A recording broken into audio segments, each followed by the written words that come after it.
the heart of the Arabian Desert, where golden dunes once stretched endlessly under a merciless sun, a city of glass and steel erupted from the sand like a mirage made real. Dubai, glittering, audacious, impossible, rose not from oil wealth like its neighbors, but from sheer willpower, borrowed money, and a dream so grand it threatened to collapse under its own weight. By 2009, that dream teetered on the edge of ruin. The world watched in stunned silence as the emirate that promised infinity, tallest building, largest mall, man-made islands shaped like palm trees, admitted it couldn't pay its debts. Not millions, not even billions, $100 billion. A debt trap forged in ambition, hidden behind luxury hotels and Formula One yachts, now threatening to swallow the entire Gulf economy whole. The story begins not with skyscrapers, but with fishermen. For centuries, Dubai was a modest trading port on the Persian Gulf, its people purling in summer heat and bartering spices in narrow alleyways. Then came oil, discovered in 1966, but unlike Abu Dhabi, Dubai's reserves were meager. By the 1990s, its leaders knew if they wanted power, they'd have to build it from scratch. Enter Sheikh Mohammed bin Rashid Al Maktoum, Dubai's ruler since 2006 and de facto architect of its modern transformation. Charismatic, visionary, and fiercely competitive, he didn't just want Dubai to be rich, he wanted it to be unforgettable. Dubai will be the business capital of the Middle East, he declared. And to do that, he needed capital, lots of it. So Dubai opened its doors wide. No income tax, no corporate tax. Foreigners could own property for the first time in the UAE. Real estate laws were rewritten overnight. The government created state-owned conglomerates, Dubai World, Nakheel, Emaar, to act as both developer and promoter. Suddenly, cranes dotted the skyline like metallic forests. The Burj Khalifa, originally named Burj Dubai, shot up at a rate of one floor every 3 days. Palm Jumeirah, an artificial archipelago shaped like a palm tree, emerged from the sea, its fronds lined with million-dollar villas.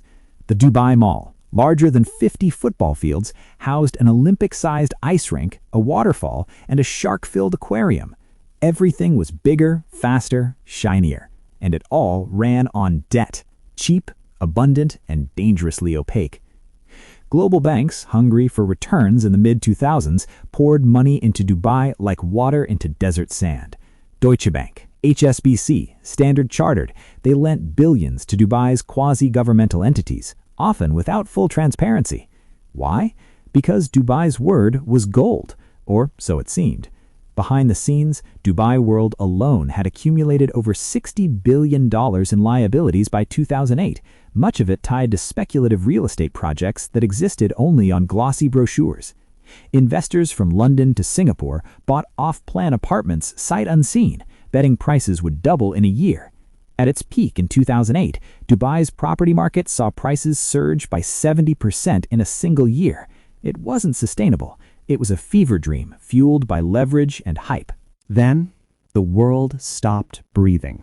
In September 2008, Lehman Brothers collapsed. Credit markets froze. Overnight, the easy money vanished.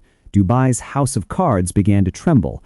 Property values plummeted by 40% in 6 months. Buyers defaulted. Construction sites fell silent. Cranes stood frozen against the sky like monuments to hubris. Still, Dubai kept spending. It hosted the World Expo Bid Gala in 2009 with fireworks and celebrities, as if nothing was wrong. But inside government offices, panic brewed. Cash reserves dwindled. Debt repayments loomed. And then, on November 25, 2009, the unthinkable happened. Dubai World dropped a bombshell. It requested a 6-month standstill on $26 billion of its debt. Translation? We can't pay. The announcement sent shockwaves through global markets. Stock indices plunged from Tokyo to New York. Credit default swaps on Dubai debt spiked. Rumors swirled that the entire UAE might collapse. Abu Dhabi, Dubai's oil-rich sibling, watched with cold calculation. Was this reckless ambition finally going to drag down the Federation?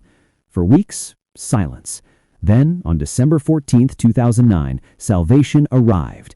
Not as a gift, but as a lifeline with strings attached. Abu Dhabi pledged $10 billion, not out of brotherly love, but to protect the UAE's global reputation. The message was clear. Dubai's gamble had failed, and only oil money could save it. But the rescue came at a cost. Dubai's image as a self-made miracle was shattered. International investors demanded transparency. Projects were canceled.